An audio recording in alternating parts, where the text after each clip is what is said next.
Okay, ये हम दोबारा से कंफर्म कर रहे थे कि बात यही हो रही है।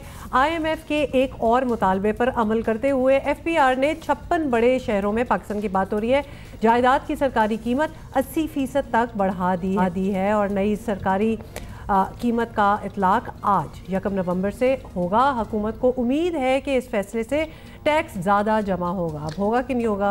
माशी माहिरीन इस बात का खदशा जाहिर कर रहे हैं कि फैसला हुकूमत को उल्टा भी पड़ सकता है, यानी जो प्लॉट 2 करोड़ रुपए का था अब वो 15% मजीद महंगा हो जाएगा।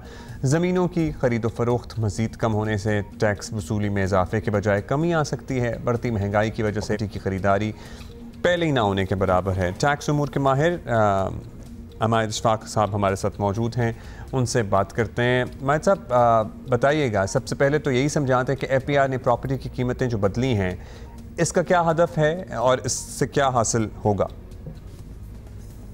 देखिए जी, इन प्रॉपर्टी के जो फेयर मार्केट वैल्यू रेट्स बढ़ाने का मकसद होता है वो तो एक तो ये होता है कि या तो ईयरली या हर 2 साल बाद एडजस्टमेंट हो जाए जो मार्केट रेट चल रहा है उसके मुताबिक।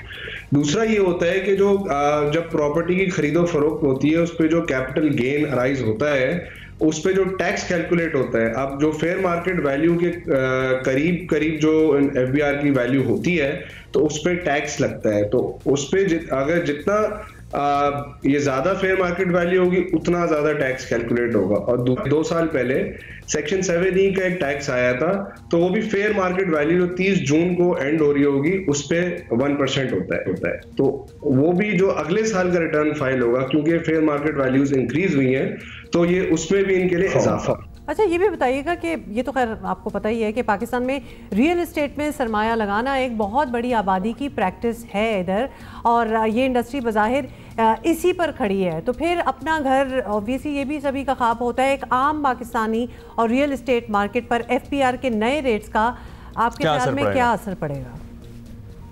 देखिए, असल आपको पता है इशू क्या है? असल इशू जो है, जो जिसको मैं मेनेस बोलता हूँ, वो है जो फाइलों की ट्रेडिंग होती है। इन फाइलों की ट्रेडिंग की वजह से जो जेन्युइन बायर होता है वो बेचारा पॉलिसीज और टैक्सेशन की मद में जो इजाफा होता है उसमें वो मार खा जाता है। तो जब तक ये फाइलों की ट्रेडिंग नहीं रोकी जाएगी तब तक जो है ये ब्लैक इकोनॉमी या ग्रे इकोनॉमी भी चलती रहेगी, और तब तक जो है वो रियल एस्टेट आपका सिर्फ एक ग्रे इकोनॉमी का हब बना रहेगा। एक्चुअली में ये सेक्टर को अगर डेवलप करना है तो रियल एस्टेट इन्वेस्टमेंट ट्रस्ट जो रीट मॉडल है उसके थ्रू करना होगा, ताकि डॉक्यूमेंटेड पैसा आए और वो डॉक्यूमेंटेड तरीके से जो है डिस्ट्रीब्यूट हो और एक्चुअली में उसकी जो मैनेजमेंट ओवरसी करे। ऑलराइट, क्या असर पड़ता है इसका? बिल्कुल, इसका इम्पैक्ट क्या होगा? अमायद इशफाक साहब बहुत बहुत शुक्रिया।